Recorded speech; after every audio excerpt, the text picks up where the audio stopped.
성경 봉독하겠습니다. 역대상 4장 9절에서 10절까지. 역대상 4장 9절에서 10절까지 같이 봉독하겠습니다. 야베스는 그의 형제보다 귀중한 자라. 그의 어머니가 이름하여 이르되 야베스라 하였으니 이는 내가 수고로이 낳았다 함이었더라. 야베스가 이스라엘 하나님께 아뢰어 이르되 주께서 내게 복을 주시려거든 나의 지역을 넓히시고 주의 손으로 나를 도우사 나로 환난을 벗어나 내게 근심이 없게 하옵소서 하였더니 하나님이 그가 구하는 것을 허락하셨더라. 아멘. 자, 우리가 지난 월요일부터 역대상을 같이 읽고 또 묵상하는 그런 시간을 갖고 있습니다. 역대상은 성경에서 우리가 발견하는 역사서죠. 이스라엘의 그 역사를 기록을 한 것인데, 역사서라고 해서 우리가 이제 한 가지 가질 수 있는 어쩌면은 편견일 수가 있는데, 역사서는 모든 사실을 기록한 것이다. 역사서에 기록이 된 것은 다 사실이다. 이런 이제 생각을 갖기가 쉽거든요. 그런데 실제로 우리가 역사서를 쭉 읽다가 보면은 역사 다른 책이라든지 또 우리 성경에 나오는 역사적인 기록들 이런 것들을 읽다가 보면은 사실의 기록이라고 하기가 좀 어려운 부분들이 있죠. 무슨 얘기냐면은 뭔가 잘못 기록을 했다 그런 뜻이 아니라 역사를 기록하는 것 자체가 사실을 그대로 옮기기가 어렵다는 것. 그거를 우리가 좀 전제할 필요가 있겠습니다. 무슨 소리냐면은 과거에 어떤 일들이 있었다. 그 일을 역사가가 기록을 한 게 역사이지 않습니까? 그런데 과거의 어떤 특정한 시점에 역사가가 기록한 그 사건만 있었느냐? 그것만 한번 생각해 보시죠. 역사가 기록한 그 사건 이외에 여러 다른 사건들이 많지 않았습니까? 많거든요. 일상 속에서 우리 주변만 돌아봐도 그렇지 않습니까? 오늘날에. 지금 우리는 여기서 예배를 드리지만은 교회 바깥에는 또 다른 사건들이 벌어지고 있지 않습니까? 그러면 교회의 이 장소에 일어난 일들만을 역사가 기록을 했다면은 교회 바깥에 있는 그런 사건이나 일들은 그럼 그거는 역사가 아니냐? 이런 문제가 생기거든요. 그래서 역사가가 기록한 소위 사실이라고 하는 것 그 자체는 역사가가 선택을 한 거죠. 자기가 보기에 이거는 의미가 있다. 이렇게 판단을 해서 선택을 했고 그 선택한 내용을 그 시점에 혹은 그 시대의 특징을 반영한 것이다. 이렇게 해석을 한 것이거든요. 그래서 역사라고 하는 것은 사실의 기록이 아니라 역사가가 어떤 특정한 사건을 두고 해석을 한 것이다. 이렇게 보실 필요가 있죠. 그러니까 모든 역사가 그래요. 실제로. 일단은 선택했다는 그 자체가 벌써 역사가의 해석이 들어간 거죠. 이걸 선택하고 이걸 버린다. 그 역사가가 해석한 거잖아요. 이게 중요하다고 자기가 판단한 거니까. 성경에 기록되어 있는 소위 그 역사의 기록도 역사적인 사건들도 그 역사적인 사건을 기록하고자 한 그 사람의 해석인 거죠. 해석을 해서 이제 여기다 기록을 한 거거든요. 왜 이야기를 처음부터 시작을 하냐면은 우리가 역대상을 쭉 읽어보면은 족보를 접하잖아요. 족보라고 하는 거는 역사의 기록의 아주 구체적인 증거이고 뭐 이거는 역사다 이렇게 얘기할 수밖에 없는 그런 기록이잖아요. 그런데 오늘 우리가 읽은 이 야베스와 관련되어 있는 이 내용은 사실 역사서에서 혹은 역사의 기록에서 보기가 좀 어려운, 특히 족보 가운데서 이 이야기가 들어갔다는 것은 좀 일상적이가 않거든요. 족보는 이름의 나열이잖아요. 누가 누구를 낳고 또 누가 누구를 낳고 혹은 또 역으로 누구의 아버지는 누구이고 또 누구의 아버지는 또 누구 이렇게 기록을 하는 게 족보이지 않습니까? 근데 그 족보 가운데 야베스와 관련된 인물이 나오고 이 인물의 일화가 적혀 있거든요. 분명히 그 족보는 한 개인의 전기가 아니잖아요. 그런데도 마치 전기와 같은 그런 일화의 기록이 그 속에 들어가 있거든요.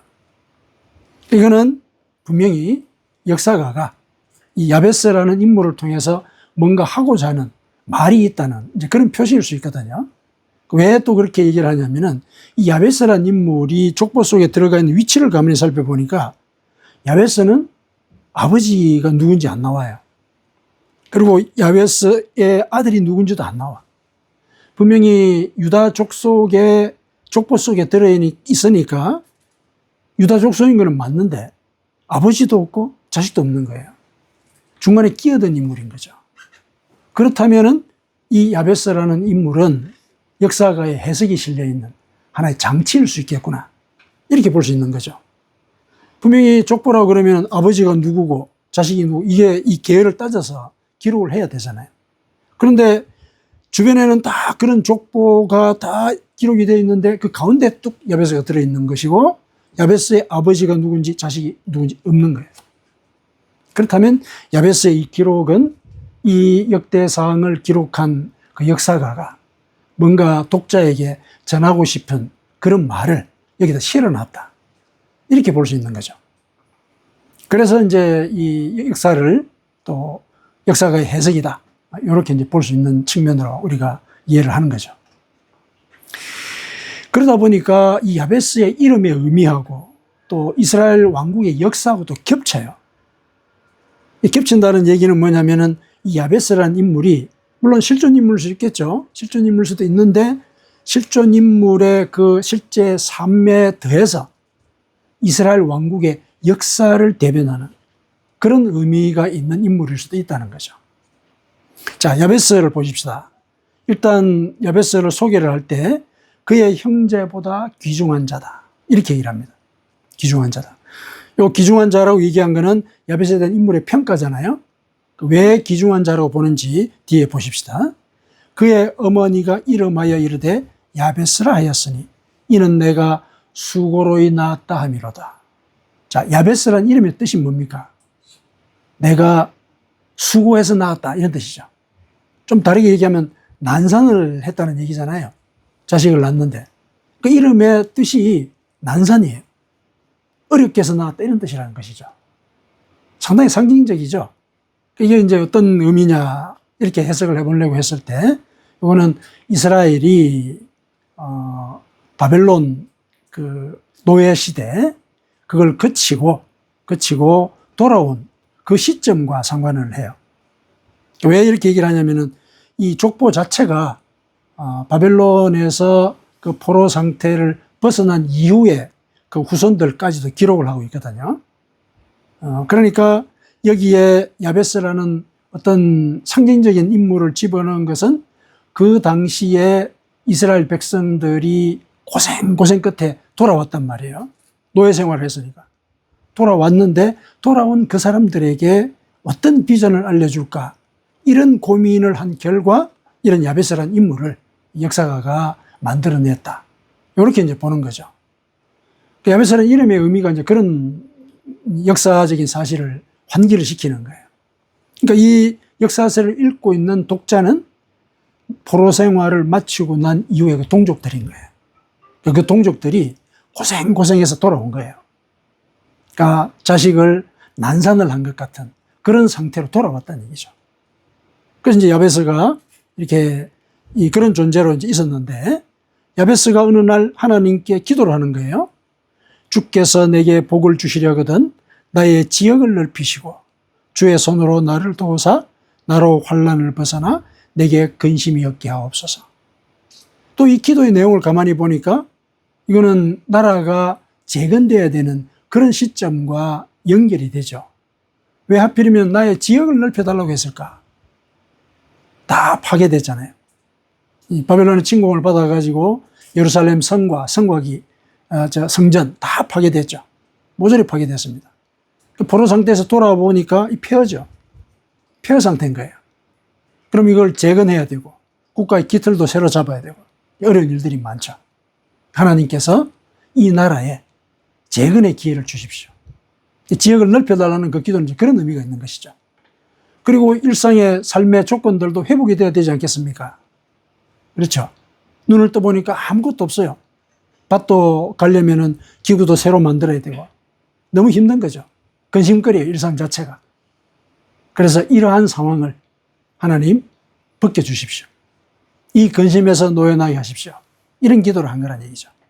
그러니까 기도의 내용을 봐서도 야베스라는 인물이 가지고 있는 상징적인 의미가 있는 거죠. 그러니까 포로 시대의 그 고통을 겪고 어렵게 고국으로 다시 돌아온 그 동족에게 하나님께 이런 기도를 올려야 할 것이다. 이런 예를 들면은 가르침을 주고 있는 거죠. 역사가. 그랬더니 보십시다. 그랬더니 하나님이 그가 구하는 것을 허락하셨더라. 뭡니까? 동족에게 격려하는 거죠. 이렇게 기도해라. 이렇게 기도하는 가운데 하나님이 우리의 기도를 들으실 것이고, 그리고 그 들으신 대로 우리의 지역을 넓히시고 우리의 근심을 없이 하실 것이다. 이런 내용의 그 메시지를 동족에게 들려주고자 야베스란 인물을 어쩌면 창조했을 수도 있는 거죠. 이제 그렇게 볼 수 있는 겁니다. 그래서 역사를 이제 해석이라고 얘기를 하는 이제 그 증거를 그렇게 얘기를 해볼 수가 있겠죠. 그래서 야베스라는 인물은 동족을 이제 대변하는, 그리고 동족의 미래까지도 하나님께 담보하는 이런 인물로서 제시가 되었으니까 이 사람은 귀중한 자인 거죠. 그리고 더불어서 선택을 받은 이스라엘 백성 당신들도 하나님의 귀중한 자들입니다. 그 귀중한 자로서 하나님께 기도를 올리고 하나님이 원하시는 비전을 이루어 가십시오. 이런 얘기를 이 야베스의 일화를 통해서 동족에게 일러주고 있는 것이죠. 그렇게 볼 때 이제 이 야베스라는 인물의 의미를 우리가 정리를 하고, 그리고 왜 그를 형제보다 귀중한 자라 얘기했는지. 물론 여기서 형제보다 귀중한 자라 얘기했을 때는 아마 이스라엘 백성을 다른 민족과 비교를 해봤을 때 하나님의 선택을 받은 사람이다. 그리고 선택받은 자로서 하나님께 기도를 올렸을 때 하나님은 그 기도를 들으시는 이런 조건을 갖고 있는 자이기 때문에 형제보다도 귀중한 자다. 이렇게 얘기해 줄 수가 있는 거죠. 자, 그렇게 봤을 때 오늘 우리가 여기서 우리에게 들려주는 그 생명의 메시지를 찾는다고 한다면은 야베스가 올린 그 기도 속에서 또 야베스가 처한 그 환경으로부터 그 메시지를 읽어내야 되겠죠. 자, 야베스라는 인물, 그리고 이스라엘의 그 현 처지, 그거는 정말 한숨이 나오는 그런 상태죠. 온통 모든 것들이 폐허 상태고, 새롭게 재건을 하려면 한숨부터 나오는 그런 단계였던 거죠. 그런데 이 기도를 통해서 역사가는 우리에게 이렇게 일러주죠. 현실을 보지 마라. 현실을 보지 말라는 거죠. 기도하는 내용을 보면은 그것이 재건된 상황을 전제하고 있잖아요. 내 지경이 넓혀지고 근심거리가 사라지는 것. 이걸 하나님이 들으셨다라고 얘기를 했으니까 모든 것들이 회복된 상황을 보는 거죠. 그러니까 현실을 보지 말라는 얘기예요. 현실을 보면은 좌절하고 절망하죠. 한숨 쉬죠. 그럴 수밖에 없는 거죠. 그래서 이 상황 자체를 우리에게도 바로 적용을 한다면은 우리가 하나님께 기도할 때는 우리의 공고한 현실, 거기에 집중하지 말라는 거죠. 하나님께서 공고한 현실을 우리에게 주신 그 뜻이 있을 것이고, 그리고 이 뜻을 우리로 하여금 직시해서 내가 이 상황에서 뭘 강구하고 내가 어떻게 거듭나야 될 것인지 그 고민하는 거죠. 그걸 오늘 이 야베스의 기도가 일러주는 거죠. 우리에게 일러주는 그 메시지가 아니라 그런 거죠. 그 다음에 두 번째, 이 기도를 통해서 우리가 읽어내야 되는 내용은 뭐냐면은 그런 상황 속에서 우리는 하나님께 간구를 해야 되고, 간구할 때 그것을 하나님이 들어주신다. 이때 간구하는 상황을 우리가 전제를 한번 해보십시다. 그야말로 벼랑 끝에 있는 거죠. 먹을 게 없어요. 포로기에서 돌아왔으니까, 그죠? 전반적인 상황을 따져보면은 공공함 그 자체죠. 하루하루 끼니를 챙겨나가기가 어려운 상황이거든요. 아주 극단의 상황에 처해 있는 거죠. 근데 놀랍게도 이 극단의 상황에서 올리는 그 기도는 하나님이 들으시거든요. 우리가 성경을 쭉 살펴볼 때도 간절한 기도를 하나님이 응답하신다. 이건 알고 있잖아요. 그 간절함이 언제 나오겠습니까? 언제? 이 극단의 상황인 거죠. 극단에서. 그 극단의 상황에서 우리가 올리는 그 기도, 거기에는 진심이 실려 있는 것이죠. 하나님은 내 중심을 보시고 정말 하나님만이 이 상황의 구원자임을 내가 고백을 하는 거죠. 그 기도를 들으시는 거죠. 그래서 오늘 야베스가 올린 이 기도도 상황에 꼭 맞잖아요. 내 지역을 넓혀 주십시오. 나라가 온통 황폐한 거죠. 내 삶의 조건이 전부 다 파괴가 됐어요. 처절하게 실패를 맛보고 어쩌면은 기도를 계속하고 있는데도 그 기도가 이루어지지 않는 그런 상황도 나를 또 절망 가운데 몰아넣을 수도 있거든요. 그런 상황에서 하나님만 나의 구원자이시고 나를 이와 같은 공고한 어둠 속에 두신 것도 하나님의 뜻이 있을 것을 믿습니다. 사실 그런 마음으로 하나님께 기도를 올릴 때 그 기도를 들으시는 거죠. 그 다음에 세 번째 우리가 읽어낼 수 있는 내용은 뭐냐면은 족보 속에 들어있는 기도잖아요, 이게. 족보라는 거는 뭐냐면은 환경이나 혈통을 의미하는 거죠. 계통, 내 주변의 조건. 왜냐면은 부모가 나를 돕고 양육하고 그러잖아요. 근데 야베스는 그런 게 없죠. 부모가 누군지도 없단 말이에요. 그런데 오로지 야베스가 기록이 되어 있는 그 사건의 내용은 하나님께 기도했다는 것밖에 없죠. 그러니까 야베스의 이 일화는 우리에게 또 뭘 일러주느냐면은 우리의 미래는 우리의 혈통이나 환경이나 우리 조건에 있는 게 아니다. 하나님과의 관계에 있다는 얘기예요. 하나님께 처절하게 기도하는 거잖아요. 그게 하나님과의 관계를 만들어가는 거죠. 나의 전심을 바치는 거니까. 전심을 바치는 그 관계가 진심이 통하게 되고 진심이 통하면 생각이 일치하는 것이고 그러면 그분이 내 속에 들어와 있는 그런 상황이 되지 않습니까? 그런 기도를 할 수 있는 그 관계가 상황을 돌파하는 그런 힘이라는 것이죠. 이 역대사항에서 야베스의 일화를 기록한 이 역사가는 동족들에게 그 얘기를 들려주는 것이죠. 그 얘기 또한 우리에게 들려주는 생명의 메시지이기도 하고요. 우리가 처한 환경이 이스라엘 백성들의 그 공고한 그런 상황일 수가 있습니다. 그 상황에서 우리가 어떻게 해야 될 것이냐. 현실을 바라보지 말라는 얘기죠. 그 현실은 하나님이 나에게 이루고자 하시는 그 뜻이 있어서 나를 그곳에 두셨다. 이렇게 보라는 얘기죠. 하박국 선지자의 그 기도가 있지 않습니까? 하박국 선지자의 기도. 하박국 3장 16절에서 17절이죠. 비록 무화과 나무가 무성하지 못하며 포도나무에 열매가 없으며 감람나무에 소출이 없으며 밭에 먹을 것이 없으며 우리의 양이 없으며 외양간에 소가 없을지라도 우리의 삶의 그 조건이 완전히 다 결핍의 상태로 빠진 그런 상태죠. 내가 기댈 데가 없는 거예요. 아무것도 기댈 데가 없는 거죠. 자, 그러하다 하더라도 나는 여호와로 말미암아 즐거워하며 나의 구원의 하나님으로 말미암아 기뻐하리로다. 그러니까 내가 처한 이 공고한 그 상황에 하나님의 뜻이 있다고 믿는 거죠. 현실을 보지 않는 거죠. 뭔가 뜻이 있다. 그런 자세, 그런 마음의 태도, 그것이 하나님과의 관계를 이어나가고 또 하나님께서 우리가 올리는 그 기도를 받으시는 그런 통로가 되는 것이다. 그 다음에 우리가 또 살펴봤던 그 내용 속에서 하나님께서 우리에게 그 들려주시는 그 말씀을 우리가 실제 삶 속에서 쫓아가는 그런 노력을 우리가 기울일 때 그것이 우리가 하나님과 관계를 이어가는 그런 통로가 되는 것이죠. 하나님의 말씀이라고 하는 것은 거기에 당신의 존재가 실려 있잖아요. 그분은 말씀으로 존재한다 그랬죠. 그랬을 때 우리가 그 말씀을 지키려고 한다. 그러면은 그 말씀의 뜻을 우리가 깨닫게 되고 깨달음의 표현이 행동으로 나타나는 거잖아요. 그렇다면 그분이 내 안에 계신 것이죠. 그분이 내 안에 계시면 나는 그분 안에 있는 거죠. 그러면은 그분과 나는 인격적으로 동행하는 그런 관계 속에 있게 되는 것입니다. 그런 관계에서 올리는 기도. 왜냐?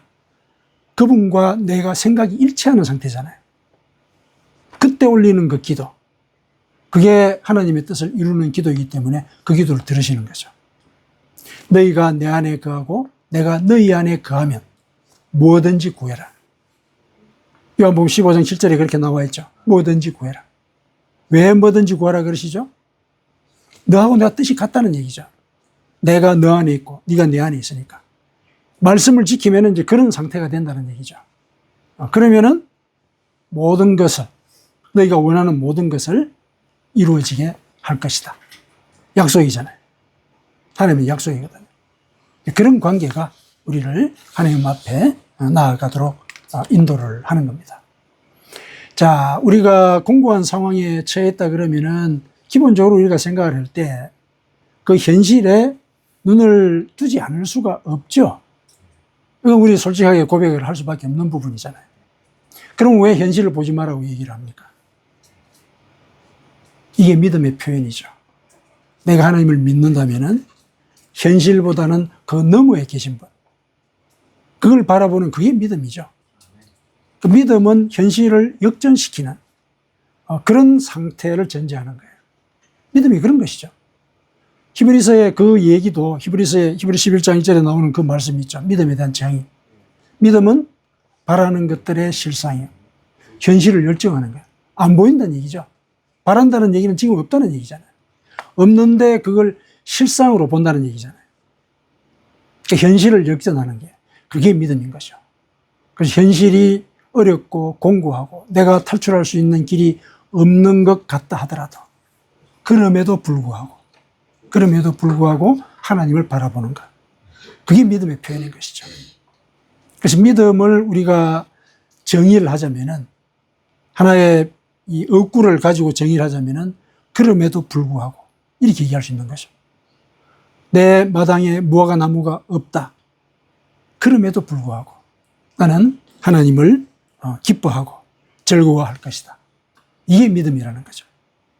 현실을 역전하는 이런 마음의 자세. 이게 믿음의 증거인 것이죠. 그리고 그 믿음의 증거로서 좀 전에 말씀드렸던 하나님의 말씀을 지키려는 게 있죠.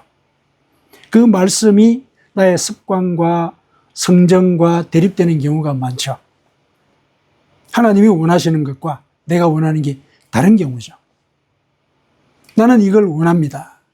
하지만 그럼에도 불구하고 하나님이 원하시는 걸 선택하겠습니다.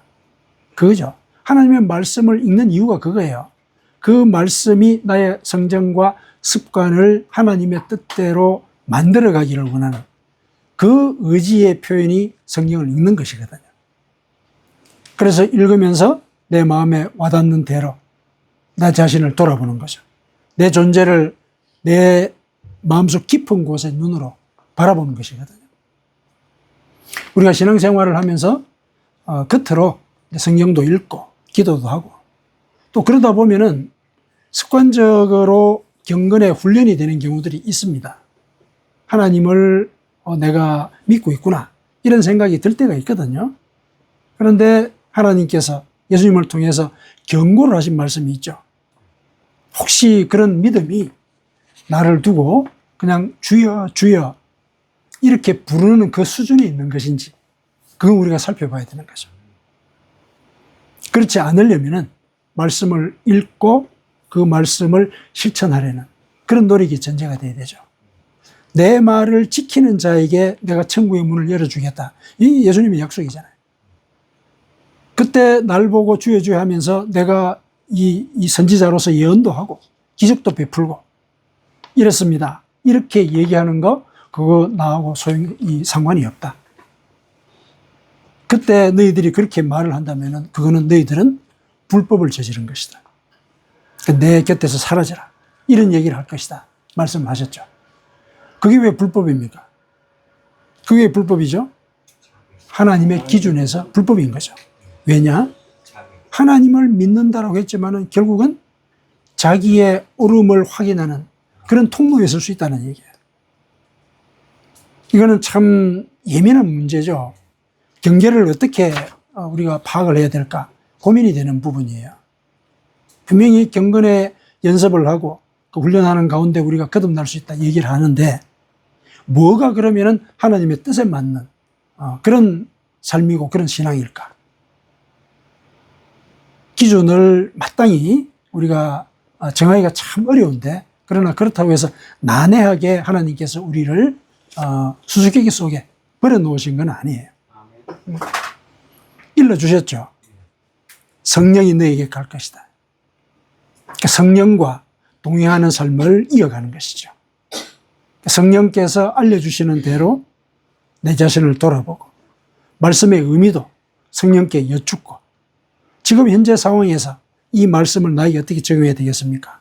이게 2000년 전에 혹은 4000년 전에 하나님이 이스라엘 백성들에게 들려주신 말씀인데, 지금 현재 저에게는 무슨 의미로 이루고자 하십니까? 이런 기도를 하는 거죠. 그런 기도를 하는 것 자체가 성령과 동행하는 것이고 성령과 소통하는 것이거든요. 그리고 그렇게 묻는다는 건 뭡니까? 의미가 깨달아지면은 내가 실천하겠다는 결단이죠. 나의 욕망은 그것을 거부할지도 몰라도 나는 하나님께서 내 속에서 일러주시는 그 뜻을 쫓아가고자 한다. 이런 고백을 하고 그대로 실천할 때, 그게 믿음의 표현인 거죠. 육신의 소욕을 거스르는 거죠. 육신의 소욕을 따라가자면은 내가 내 뜻을 이루고 또 내가 옳다고 하는 그 사실을 사람들에게 인정받고자 하는 그런 행위들을 하게 될 것인데, 그러한 욕망이 있음에도 불구하고 나는 하나님의 뜻과 또 성령의 인도하심을 간구하는 것이죠. 그것이 믿음의 표현인 겁니다. 그래서 현실을 역전하는 이런 결단과 행위, 이것이 믿음의 증거이다. 예수님께서 그걸 보여주셨죠. 겟세마네 동산에서. 하실 수만 있으면 이 잔을 제게서 떠나게 해주십시오. 예수님의 처지에 우리를 집어넣어 보십시오. 우리도 그런 기도 하지 않겠습니까? 내일 내가 모든 이 공고함에 이 짐을 지고 내가 짓눌리고 실패한 자로서 살아갈지도 모른다는 그 불안감 속에 있는 거죠. 이 잔을 지나가게 해주십시오. 왜 우리가 그런 기도를 안 하겠습니까? 근데 예수님께서는 그런 기도를 3번이나 똑같이 하셨거든요. 근데 마지막에 뭐라고 그러셨습니까? 아버지의 뜻대로 하옵소서. 그렇죠. 그냥 우리가 배운 대로 아버지의 뜻대로 하십시오. 이렇게 얘기하는 문제가 아닌 거죠. 이건 굉장히 현실적인 문제잖아요. 내일 내가 죽는다, 예를 들어서. 그런 문제인 거죠. 그랬을 때 과연 나는 하나님의 뜻을 받아들일 것인가? 나를 죽이는 것이 하나님의 뜻인 듯한데 과연 그 순간에 그것을 하나님의 뜻이라고 내가 받아들이고 용납을 할 것인가? 이거는 평소에 성령님과 동행을 하면서 신앙을 키워왔을 때만 결정을 내릴 수 있는 부분이에요. 그래서 평소에 늘 성경 말씀을 읽고 묵상하는 중에 성령과 교제하는 그런 삶만이 그 어렵고 공고한 현실 속에서 아버지의 뜻을 찾게 만들죠. 주신 것도 하나님이요, 거두신 것도 하나님이시니 지금 이 공고한 이 상황도 당신의 뜻이 있어서 나를 이 자리로 두신 것이라 믿습니다. 그리고 당신은 나를 자녀로 받으셨기 때문에 나에게 가장 좋은 것만 주시는 분이십니다. 비록 지금 현재는 내가 공고함 속에 있지만 이것이 나중에 돌아봤을 때는 가장 좋은 것이라고 고백하고 찬양 드릴 수 있는 그런 내용일 것입니다. 이거 믿는 거죠. 이게 믿음의 증거예요. 현실과는 다른 현실을 역전시키는 이런 결정과 의지의 표현을 우리는 믿음이라고 부를 수가 있습니다. 그래서 우리가 성경을 읽어나가는 이런 기간이기도 하지만은 성경 말씀을 읽는 그 의미를 그렇게 보시라는 거죠. 그분이 내 속에 들어오는 기회이고 또 기다리고 계시는 거예요. 일러주고자 하는 말씀이 성경에 있기 때문에. 그래서 우리가 그걸 읽고 그 뜻을 묵상하고 하나님의 초청을 우리가 기대하고 또 하나님을 초청을 할 때 그분은 말씀으로 내 속에 들어오셔서 나의 혼과 영과 및 관절과 골수를 찔러 쪼개고 그리고 나의 생각과 마음을 판단을 하시죠. 실은 우리의 혼과 영과 관절과 골수를 찔러 쪼갠다는 얘기는 그걸 당신께 맡긴 거잖아요. 하나님께 맡긴 거거든요. 그 순간이 그분과 일치되는 순간이고 그분이 내 안에 계시고 우리가 그분 안에 있는 그런 순간이 되는 것입니다. 하나님의 말씀을 통해서 우리가 이렇게 또 영적으로 성숙해지는 그런 삶을 함께 살아가도록 하십시다. 아멘.